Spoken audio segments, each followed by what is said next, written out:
think we should get started just because we're starting a little bit late. So hi everyone, I'm Sarah Kalachi. I'm a procurement specialist with ADB, and I'm here with my colleagues Noel Anderson, integrity specialist, and Min Han, senior integrity specialist. So we're here today to talk about I wouldn't say controversial subject, but a subject that is not common at a business fair, nonetheless a very important subject. For instance, when I was flying back from Montreal the other day with Air Canada that went on strike, I got bumped off my seat. And so I got stuck. And what did I do? I filed a complaint. And that was an outlet that was available to me. So it's important to know that when you're going to be bidding with ADB, that you know what the mechanisms are at ADB that you can utilize. And that's why we thought this session is very important for people to understand what the rules are within ADB with regards to fraud, corruption, integrity, as well as what the bidding process says about complaints. So our roles are a little bit different in this session. I'm going to be talking from the procurement perspective, and they're going to be talking from the anti-corruption integrity perspective. So maybe to start, we can put on a little video so I don't have to repeat all the information, and you'll get a good idea of what we're talking about when it comes to procurement-related complaints.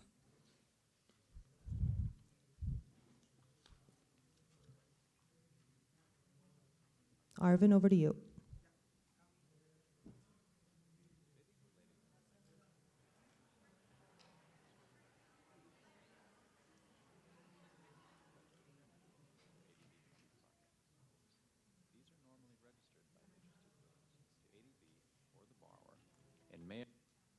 Arise prior to or after bids are submitted or after a contract is awarded. How a complaint is handled depends on which stage of the bidding process it relates to and the possible discrepancy registered in the complaint. Why is it important to address bidding-related complaints? If handled poorly by the borrower, complaints can be time-consuming and thus delay the procurement process, and consequently, project implementation. A well-managed system for handling complaints allows the borrower and ADB to avoid using resources beyond what is necessary to address the issue. What guides ADB's approach to dealing with bidding-related complaints? Complaints brought to the attention of the borrower, or ADB, should be clearly specified so they can be addressed objectively and in a timely manner, in line with ADB's core procurement principles of transparency and fairness.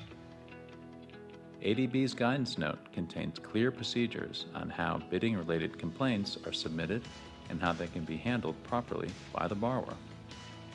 For more information, download the guidance note at adb.org.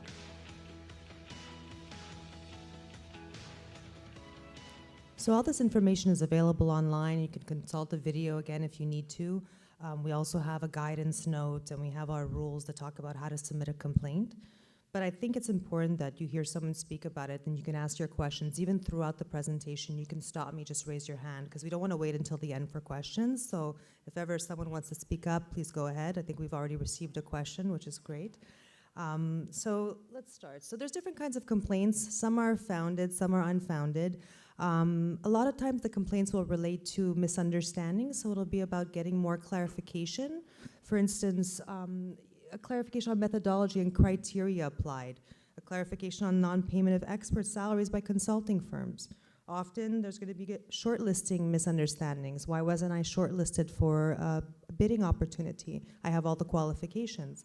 So these kinds of questions have to be replied to in a timely manner, and they have to be submitted in a timely manner. And that's the most important thing here. Is the message I want you to leave with from the procurement perspective is you need to find out right away what your timings are. So even if you have no intention of submitting a complaint, you need to know what your rights are when you're looking at a bidding document.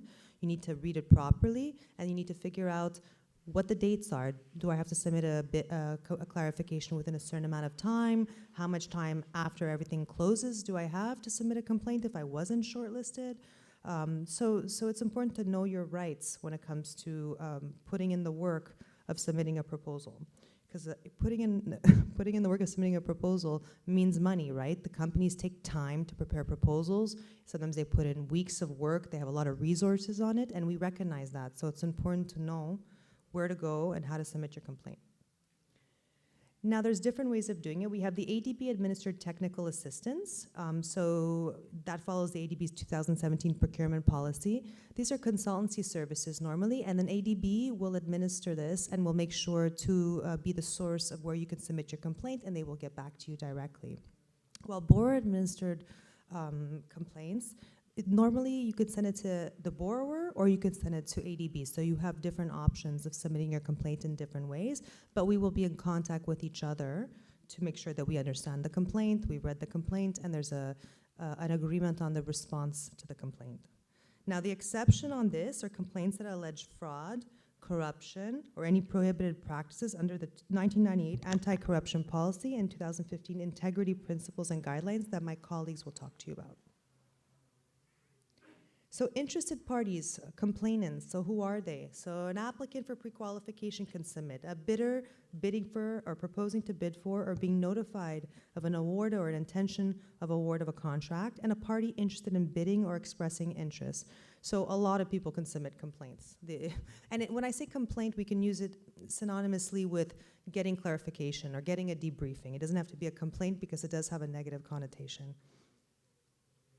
Now, when to submit it, as I said, it's important to look at the bidding documents. It's important to look at the information that's available online.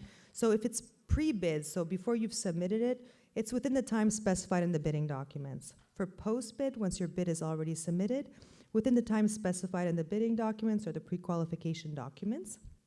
And there's also sometimes a standstill period. For those that don't know what that is, it's a period dedicated, usually about 10 days. Once the bid is closed and the bid is ready for award, it's to allow people to say, hey, I want to understand why I'm not going to be awarded this contract. And there's an opportunity to challenge the award of the contract.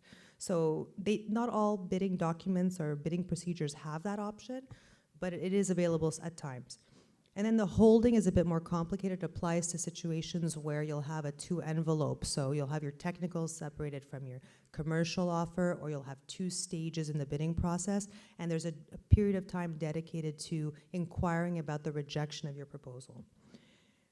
Then there's post-contract awards. So as soon as possible, we don't always have a time frame for you to submit a complaint after the contract has been awarded. So there's an opportunity to take a little bit of time to understand, maybe ask for a debrief, and then if you're still not satisfied, then a complaint can be submitted. Providing feedback. So this is like the process. If ever you need one slide, this is the process that has to be followed. So submit a complaint to the borrower, ADB for TAs, that's what we just talked about earlier on. Then you're going to get an acknowledgement of receipt. If you do not receive one, send it again, find another email address, contact someone at ADB. Then borrower or ADB will respond or debrief. Often you'll get a debrief. It could be just an email explaining what happened. If it's very simple, if it could be put in writing, it could be done that way. Or it'll be a phone call where you can discuss it without us disclosing what the scores were, without us disclosing who the winning bidder is at this point. It depends when the timing is, of course. But we'll get the response that you need to find out why you weren't selected or why you weren't shortlisted or whatever your grievance is. And then if unsatisfied, you can submit a formal complaint to ADB. So ADB is always the outlet. So whether or not you've been in communication with the borrower, which is a government agency, you can always submit it to ADB if you feel that your complaint is not being treated with impartiality, or there's just not the response that you receive that you've received that you're happy with. You can say, okay, ADB, can you explain this to me? Can you verify this? And we'll come in and provide you with the information. But of course, always in consultation with the borrower. And then there's the outcome of it.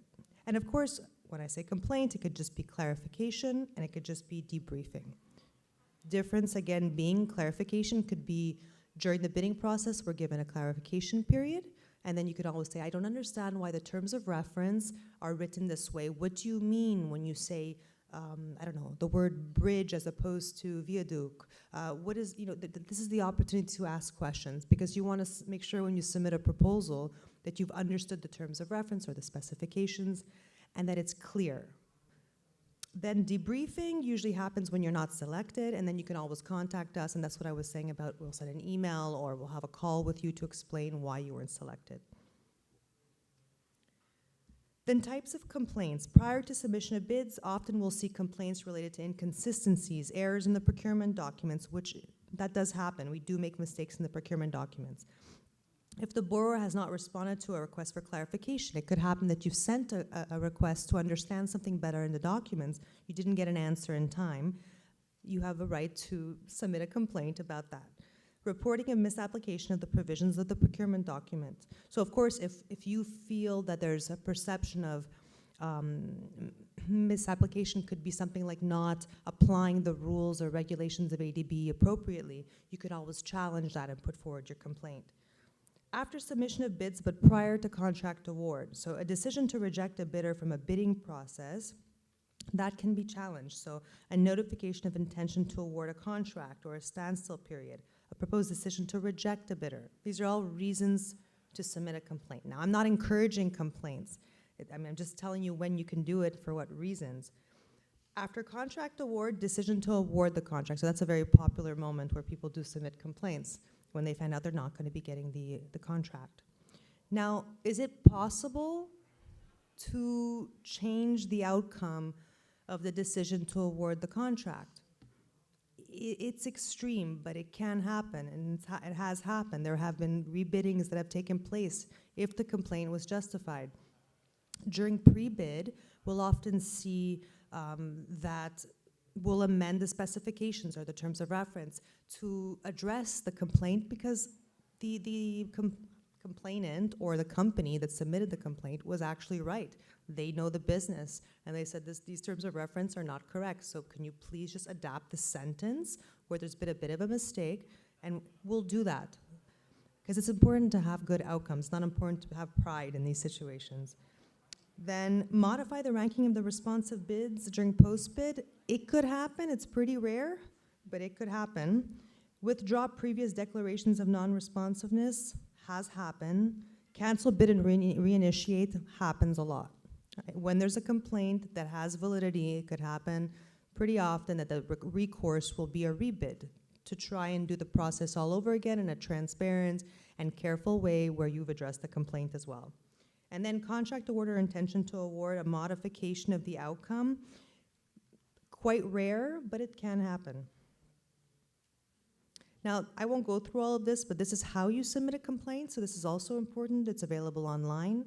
And basically, it just says the kind of information that you need to submit. So we talked about an interested party, what's the project, the transaction, what was the alleged violation by the borrower or by ADB when it comes to consultancy services? Where do you think we made the mistake? Where do you think there needs to be a correction? And then, of course, you'll say your relief or remedy requested. You should also put that in there, not just put forward your complaint, but also say what you expect as a result of the situation. Now, just very quickly, this is just data that could be of interest to some of you here, is that we get about 68 complaints. Well, actually, last year we got about 68 complaints. So it's, I don't know what number was expected, but that's about the number that we get annually. And it could be more, it could be less. We had an increase in consultancy service complaints just because we had a great year last year, so the numbers have gone up quite a bit, but normally we have about 40 complaints or so a year when it comes to consultancy services. And then procurement related complaints, so the borrower related complaints, you can see the numbers here, so it's about 20 plus 9, so about 30 complaints. But the good thing is we managed to close most of them within the year, and you can see I think we've closed about 58, there's about 10 left that are a little bit more complex, but some are closed very quickly. And then you can see we also have this available online, so it's not a secret. You can see who is more active in knowing their rights, and I think it's a good thing. So Pakistan, when it comes to procurement, so borrower administered complaints, so goods, work, services where the government has borrowed or has been financing a project. In this case, Pakistan knows their rights, and Nepal. Nepal, when it comes to consulting services, is very active, and they were clear about submitting their complaints in 2024. So that's it for me. I'm handing over to my colleague, Noel, I think is going to start. But I could take a moment, and if there's any questions related to procurement specifically with regards to complaints, I could take them now, or I could take them throughout, or we can take them at the end. But just, it would be nice to have a few questions. So if you could please think of something that you'd like to ask, and in the oh yes, who? Ah, here we go. Just regarding the complaint process, Yeah. So there is two type of projects. One is the TAs, where we directly contract with ADB, Yes. and the loan projects. So how does ADB gets involved when there are complaints going to the local execution agencies who are evaluating bids and awarding contracts? Yeah. And say we do have a grievance and we write to them. Is ADB copied on that correspondence, or how much of a say does ADB have to ensure there is, a proper system that, because at the end of the day, it does have a reputational risk for ADB if things are not going to be properly done by the local execution agencies. So we just want to know, in that respect, what are the safeguards that ADB has for loan projects in terms of grievances, complaints, and any, any integrity type situation? Yeah, that's an excellent question. It's a very, very good question. So how ADB and borrower's relationship is set is that when we call something prior review. It's a kind of review process of bidding documents, a review of the evaluation criteria they put together when it comes to a bidding, a review of the contract, a review of the outcome of the bidding. So there's stages where ADB comes in with the borrower and does a review of what they've done until then in the procurement process. So at those moments, we'll be in touch and we'll provide our no objection that we're satisfied with what they've decided as being bidding documents that are ready for the market. So we've reviewed the specifications. We've decided at a second stage that the proposals we received have been properly evaluated, and then we look at the outcome and what they're going to be, who they're going to be awarding to. So we are involved when it comes to prior review. So we normally are able to catch something if we notice something isn't maybe the way our ADB procurement policy expects it to be, and then we will challenge and we will ask questions to the borrower. If the complaint is submitted to ADB, of course, we send it immediately to the borrower to get feedback, and that's happened quite a few times in my projects. Other times, the borrower will receive the complaint directly and are supposed to inform us. So we're aware, and then we'll register it in our complaint tracking system. And we'll follow up with them to understand what happened, how they're planning on responding. But we have a relationship with our borrowers where we do align on the position and the response that's given to the complainant. I have not had a situation where it became a deadlock, where their position was different from ours and it wasn't going to move forward. The times that has happened, usually a rebidding will happen. There is an agreement that there's too much ambiguity, and then rebidding is maybe the best approach at that point, rather than deciding to award to the second ranked or taking these kinds of risks when there isn't enough solid evidence to do so. But normally the relationship with the borrower is strong enough where we can agree on a position. And if we're not, and often the complainant will also reach out to us to let us know that the borrower has received a complaint from them. So they want to make sure that ADB knows, and they do feel protected a little bit by ADB in terms of our reputation to look out for them in a transparent and very unbiased manner. So I think the relationship is strong enough that we decide together what is the best approach. But at the end of the day, the borrower is responsible. So it's the borrower's loan. They just have to make sure that they apply our principles and our principles of fairness and transparency. So we have to make sure that's being applied. But at the end of the day, they're accountable. So I hope I answered your question. Yeah, that's good. Thank you. Just one last thing. Go for it. Are there cases where, technical proposals, ADB would evaluate also just to make sure that the evaluation was done properly? Do you do a check on that? Yes, or? yes. Okay. So we decide whether a transaction or a package or a bidding process, depending on what terminology you want to use, is going to be prior reviewed or post-reviewed. Post-reviewed is that they handle the entire process and we look at it throughout the year following the award of the contract, usually for small amounts. When it's prior review, we're involved in reviewing their evaluation of the proposals or the bids. So we review that every time. If we have a doubt, we could ask for a proposal. We don't normally need to do that because you could usually find the inconsistency in the evaluation. But yes, we are very involved in the review. Yeah, thank you. I'm going to pause because I have to be conscious of time, but I appreciate the question, and that one will come right after Noel's presentation, if that's okay. I promise to answer it. Okay, thank you, Sarah.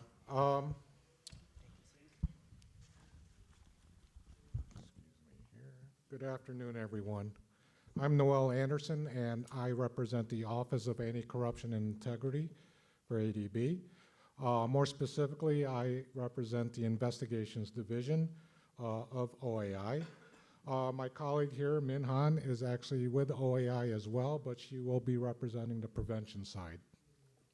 So like Sarah said, if you have any questions, please feel free to ask while I'm conducting the presentation, or if you wish, you can wait until all of us speak and there will be a questioning and answering period. I know the previous group went a little bit over, so that means we should be able to go a little bit over. No, I'm kidding. If you guys want to, it's all up to you, okay? So please feel free at any time, and definitely we will provide the best answers we can. So let's get started. All right. Again, I represent OAI and the Office of Anti-Corruption and Integrity. We lead the integrity initiatives of ADB by conducting investigations, proactive integrity reviews, integrity due diligence, as well as knowledge sharing with ADB stakeholders. So our mandate, OAI's mandate, is underpinned by ADB's zero tolerance policy for corruption, all right? And it's aligned with ADB's broader commitment to combat corruption and improve governance, free from corruption as well as other integrity violations. Now, ADB's integrity framework applies to contractors, suppliers, consultants, executing agencies and implementing agencies, ADB staff, or anyone connected to an ADB finance-supported or administered activity. Okay, there we go.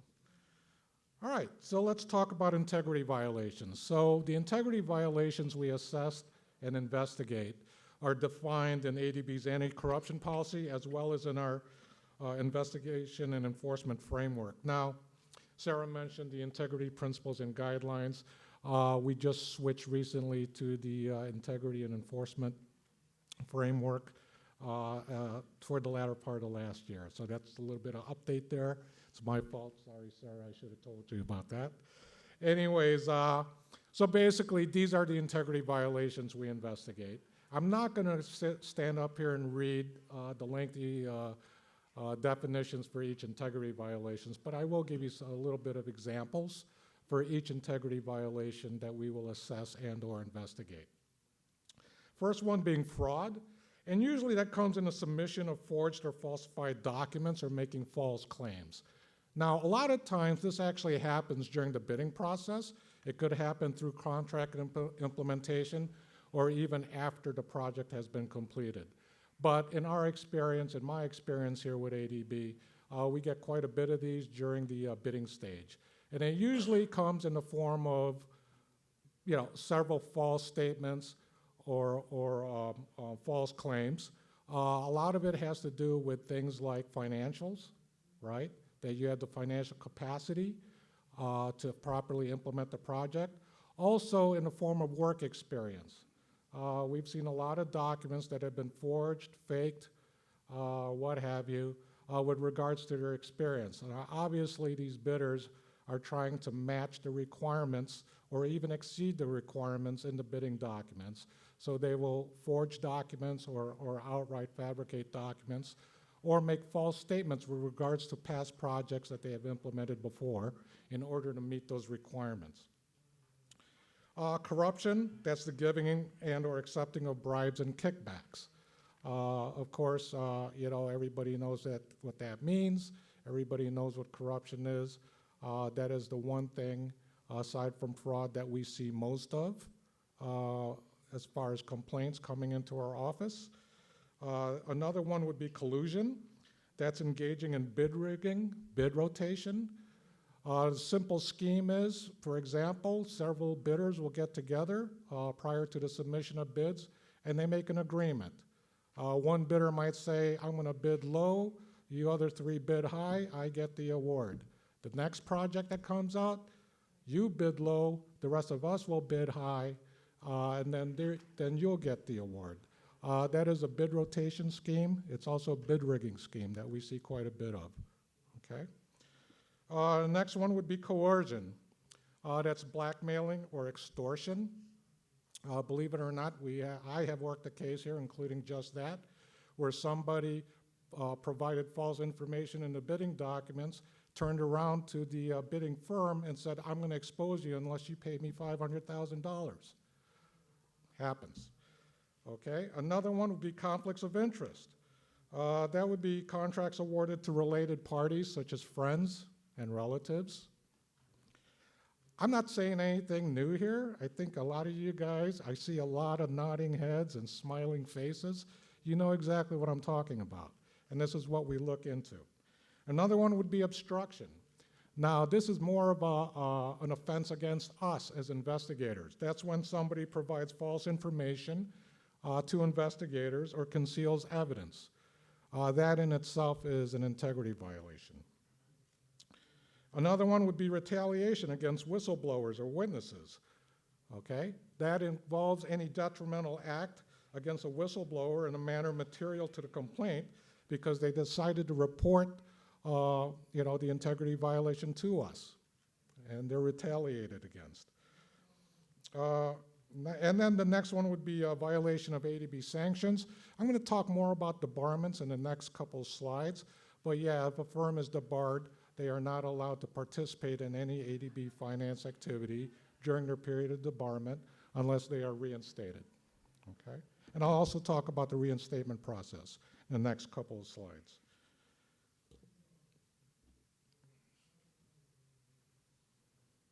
Any questions so far? All right, very good.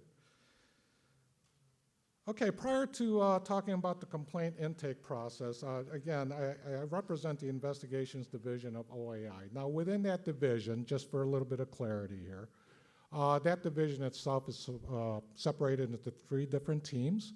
There's the complaints intake team, also known as CIT. Now, CIT, what we do is we take in complaints. Pretty self-explanatory, so we receive complaints and we assess them. Now, what are we assessing them for? We're assessing them to see whether or not it warrants further investigation, okay? Or whether or not there just isn't enough information there for us to justify further investigation, and thereby we close the complaint. Or it's not within our mandate or jurisdiction to really address the complaint. At that point, we will refer it to the proper team or office within ADB, which I'll also talk about in the next couple slides. Now, the other division is the external investigations team. I just mentioned if we find enough information to justify further investigation, that's where it'll go. It'll go to the external investigations team. Why is it called external? That's because they investigate everything that is external, meaning non-ADB staff, okay? So if it involves firms, it involves individuals outside of ADB that are not ADB staff, and it involves an ADB project, of course, and an identified integrity violation, EIT, or the external investigations team, will take on that investigation.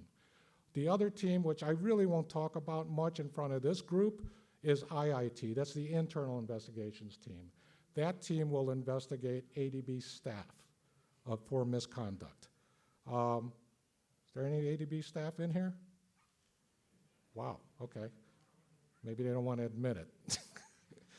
All right, so now let's talk about the complaints intake process, right? First of all, complaints can be submitted to CIT. Again, that's the complaints intake team within OAI, from anybody, directly, all right? That involves anybody working on a project, contractors, consultants, members of the executing or implementing agency, ADB staff, the project team. And we get quite a bit of complaints from concerned citizens. These are people who have absolutely zero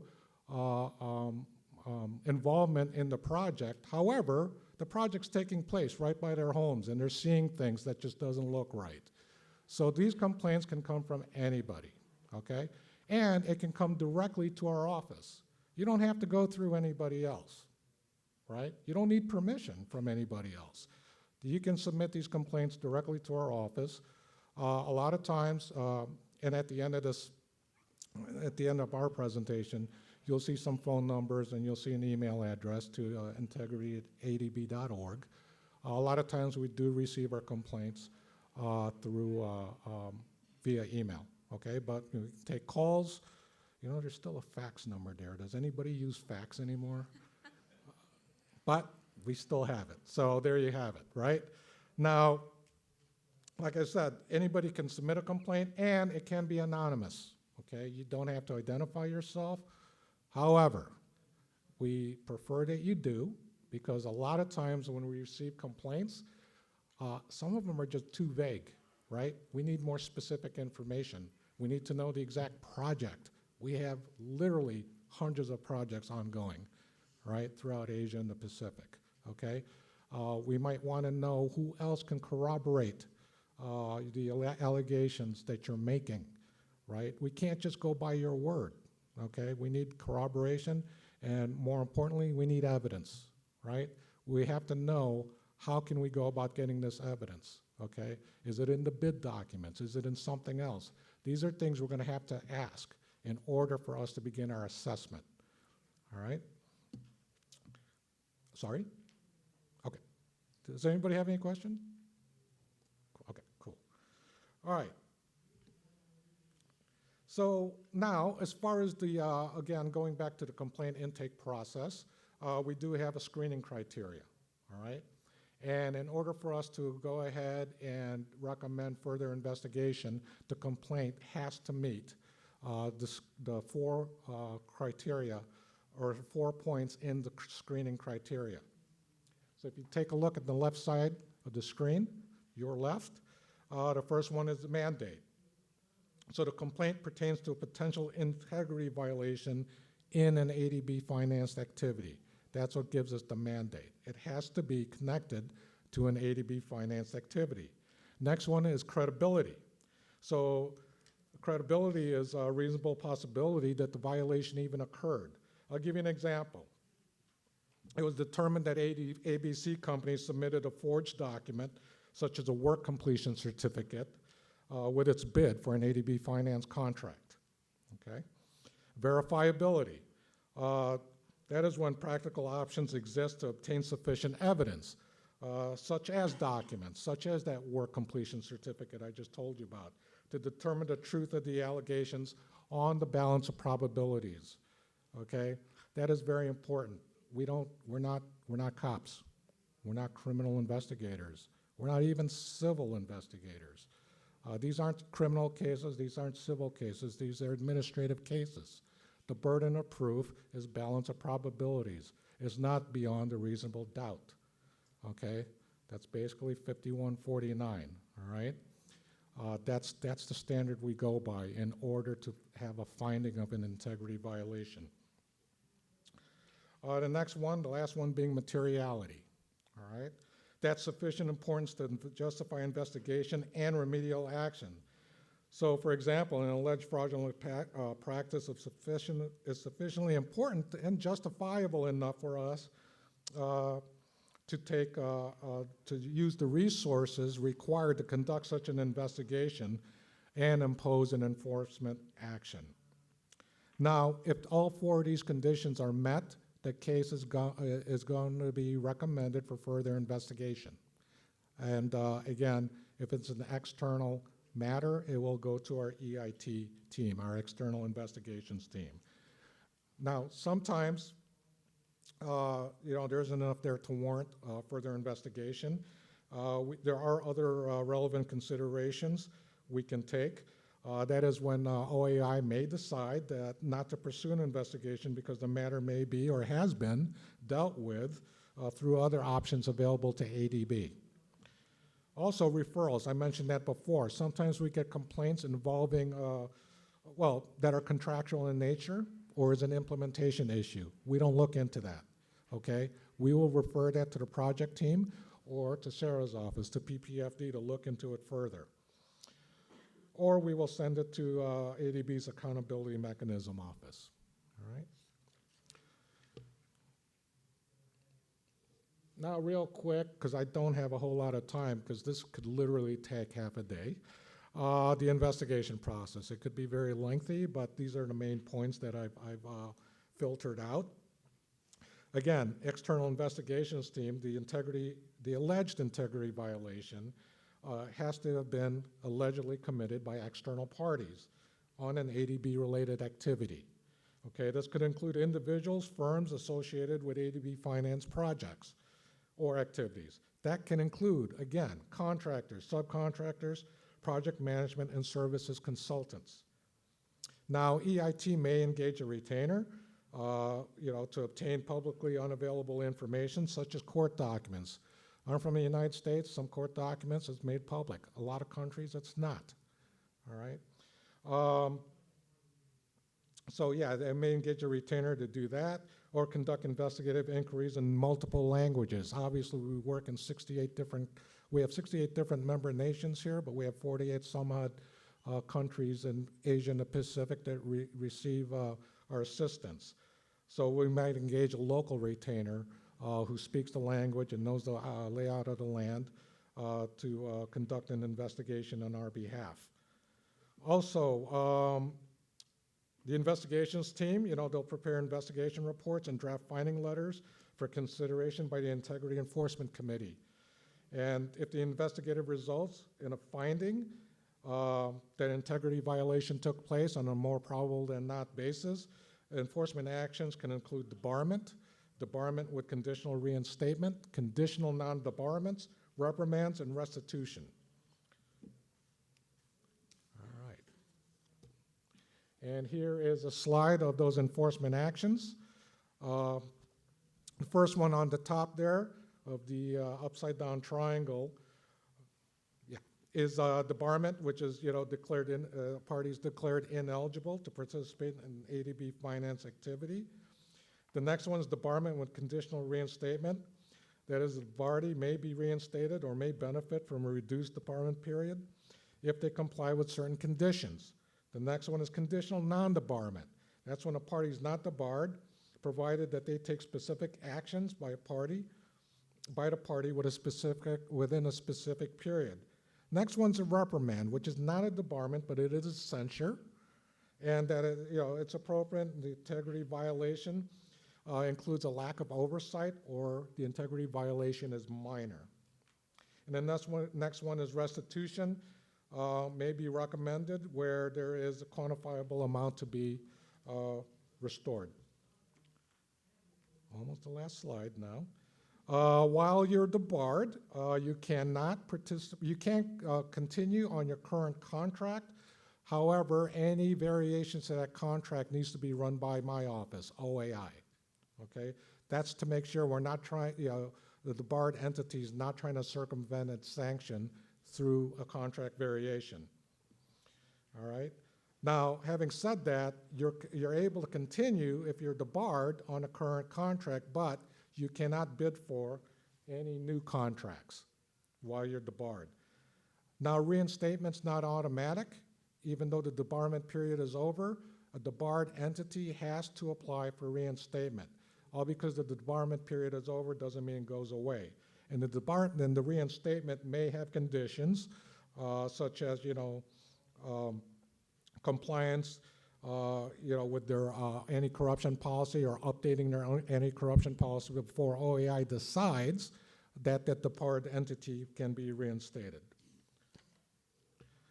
Now, finally, I just want to talk briefly about cross-debarment. Cross-debarment is an agreement between us, African Development Bank, European Bank for Reconstruction Development, and the World Bank Group. Basically, we have an agreement to mutually enforce each other's debarment actions, particularly if it involved corruption, fraud, coercion, or collusion. So basically, in essence, for example, if ADB debarred a firm, that firm will also be debarred by one of these member institutions, so they cannot do business with them either. Okay? And for the interest of time, please hold your questions until Min finishes her presentations. And again, thank you very much.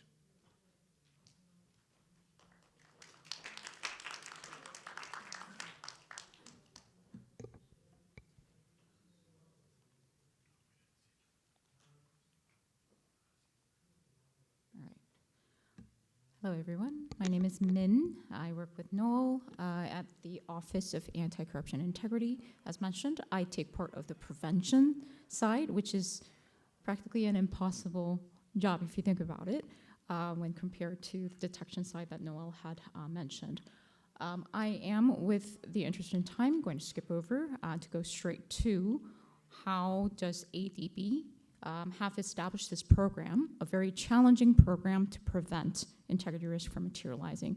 We're thinking that if you have awareness of how ADB plans for this very challenging task, then it would help inform your decisions to raise what type of complaints to our organizations or others if you choose for certain sovereign projects. So there's going to be a couple of terminologies that you'll see over and over in the prevention side. One is integrity due diligence. So what is it? We rely upon integrity due diligence for various stakeholders involved in a project to gather independent information to gain an understanding over the integrity and reputational risk associated with third parties, but not limited just to third parties, overarchingly for a project activity. So I think that's a very important distinction. It's a very broad concept, and primarily the purpose is to inform our decisions in relations to the project. It would be broad enough to ensure that projects select entities that are qualified and reputable, removing those that are not legitimate entities, those that have conflict of interest, those that are not skilled, anything and everything that might have resulted in an unfortunate situation of debarment or integrity violation. The hope is that through integrity due diligence, we identify at least some signs that are identified, escalated, and assessed to see if there's a holistic action that could be done to make better decisions to avoid integrity violations from materializing on ADB-funded projects. So that's very simple why IDD is conducted, to better identify, to have better grounds for assessments, and ultimately to make better management decisions or ultimately better project business decisions.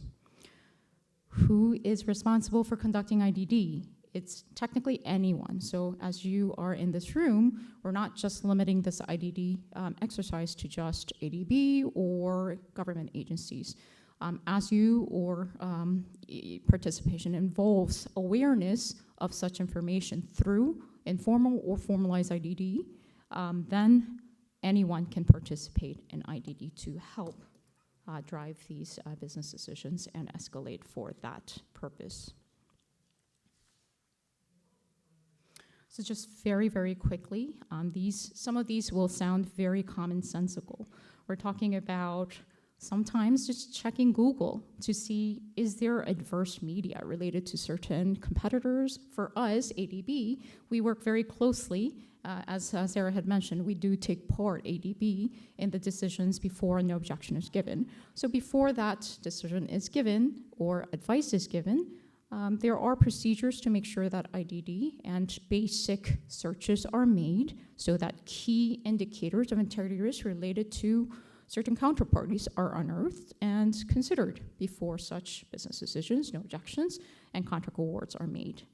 So just beneficial ownership, financial background, connected parties, politically exposed persons, anything and everything that I would imagine would search up for a particular counterparty, inclusive of contractors, but also agencies as well. There might be some risks that participants to ADB contracts might want to know of with regards to the agency, the borrower, that you want to know and be equipped with what kind of integrity risk might be heading your way if you were to be contracted. So yeah, this is just basic illustrations. So to bring this further, what are we looking for as we go through those IDD?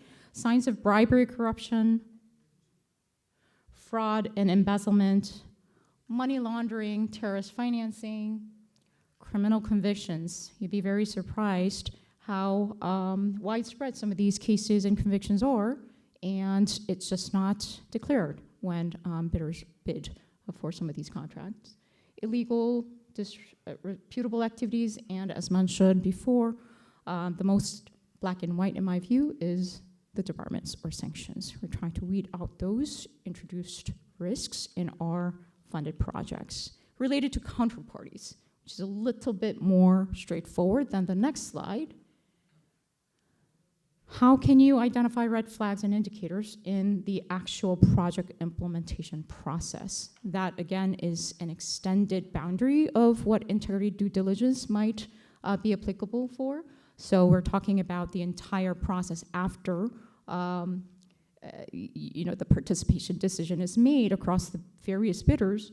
We're going all the way from procurement, things like activities such as bidding, bid evaluation, contract award. We often see many signs where we feel we would appreciate some integrity risk indicators from being identified and being escalated, certainly before the contract award is made. Especially during the bid evaluation, we would appreciate collective integrity due diligence so that the right leveling of integrity risks are assessed for that contract and the right decisions are made in terms of which bidders should be awarded the contract. But not limited to the procurement, we extend our integrity due diligence and the expectation to identify red flags extend after award into contract and asset management and all the way into financial management as well. So the more information we have, the better it will be for us to combat integrity and to make sure that we fight against any integrity violations that might impact our projects. So I'm going to unfortunately have to end it here, and I would love to open it up for questions. I'm assuming that we have a couple of minutes. Thank you. Let's start with the sir here in the front who's been very patient. And then you can have a seat. I think we can get you a mic. Sorry for having to rush this along. We started late, so unfortunately we had to rush our presentations, but we're here to answer your questions. And I think there's another group coming in, but we have a few minutes and we're dedicating to your questions. So please go ahead, sir.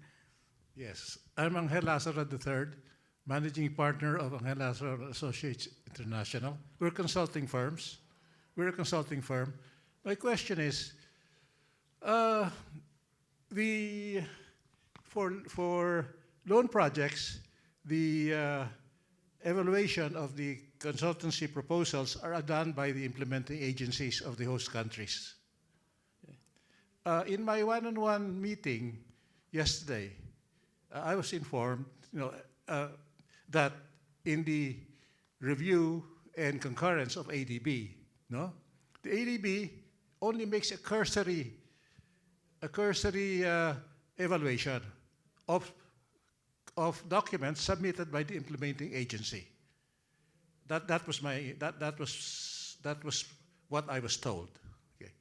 My question is it possible for the ADB to conduct, in order to reduce the opportunity or the temptation for corruption, is it possible for the ADB to conduct a more comprehensive and in-depth review before they give concurrence to whatever the decision of the implementing agency of the host country makes? Is that possible? I'm glad I waited until the last, because I see you have a program, and that might be one of the things that you could do for strengthen that. Because anyway, that's my question. Thank you very much. So I'll answer that from a procedural perspective, and then my colleagues can jump in if they'd like to.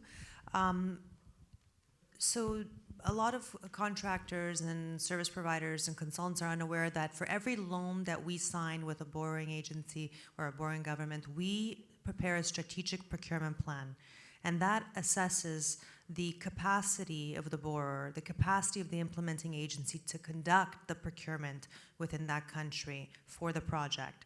We look at their capacity, we look at their experience, we look if there's been any issues in the past with regards to these issues related to awards or any accusations of corruption. So we do an assessment of all of that, and that is that is approved at the same time as the signing of the loan. So when we do that, we prepare from that the procurement plan, and in there we have the consultancy services packages that you're referring to. When we review, already preparing his next question. Oops, let me just finish I'm getting to it. I just want to get to the answer. I'm not there, I'm giving background. So the background is we do an assessment of the capacity. If we're working with an implementing agency that has the capacity to handle these kinds of procurement processes, we'll do less prior review, more post-review, which means that the prior review will be done on bigger packages. So if we have consultancy services, for instance, that are $200,000, we may not do an in-depth review, but we'll do it after the award of the contract. But if we have a $2 million consultancy contract for a borrower that has done this so many times, there's been no issues, we have to develop that trust, right? We have to create the capacity within country. And they're in charge of the procurement. ADB does not do the procurement. I'm a procurement specialist, but I'm an overseer. I make sure that the procurement is done in accordance with the procurement policy. If I identify any sign, as Min said, of incorrectness, deliberate concealment, or any kind of sign, I will talk to my colleagues, number one, and number two, I will push back on the evaluation. Now, normally for consultancy services, we do a prior review that's quite intense. We don't necessarily look at the proposals, but sometimes we do ask. If there is a doubt or if there's a misunderstanding, we will say, can I see the proposal and verify it? But we always check. It's not cursory. It's quite in-depth, but we don't do the procurement, and we're not accountable for the procurement. We can't be, because we have to develop capacity in country.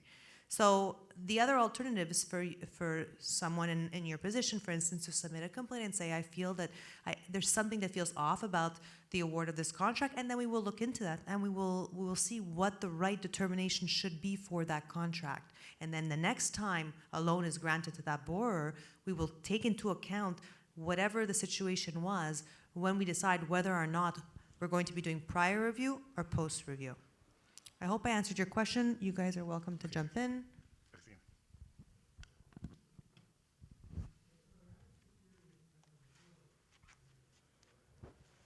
Anybody else want to ask a question? Anything online, Arvind? Did we get any questions online? No? One more question? Yeah, in the back?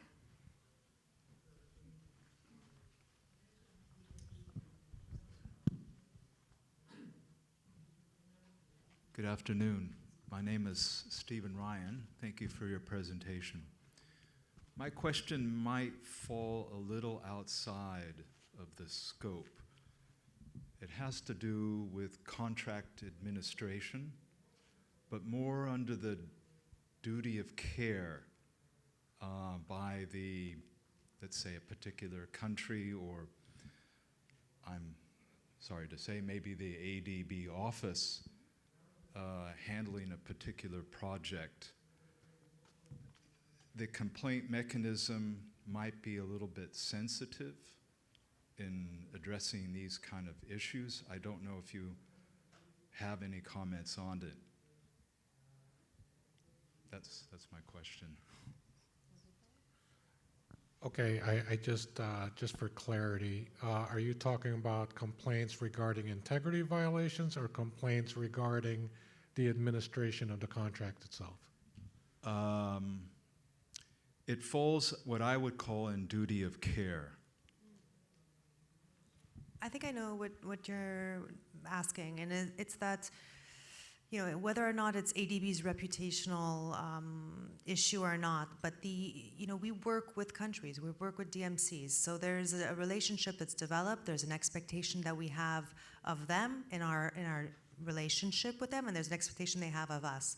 We endeavor all the time to give the right training, to develop the skill sets, And if there are skills that are not available within the implementing agency in that country, we will give training. We will ask them to make sure to engage a project manager, an engineer, a technical advisor, or whatnot. So measures are taken, and a lot of this information is available online publicly. You can see what measures were taken, and when you look even at a project that's public, it's all on the adb.org website, you can see that the kind of skill sets that they're hiring in-house to be able to handle the project. So I think the duty of care is really in the planning and organizing of the project at the onset, and then throughout contract administration and contract management to be touching base with the board to make sure that the contracts are being administered properly, that there's no really fundamental issues. And we have a team here, it's called the 1ADB team.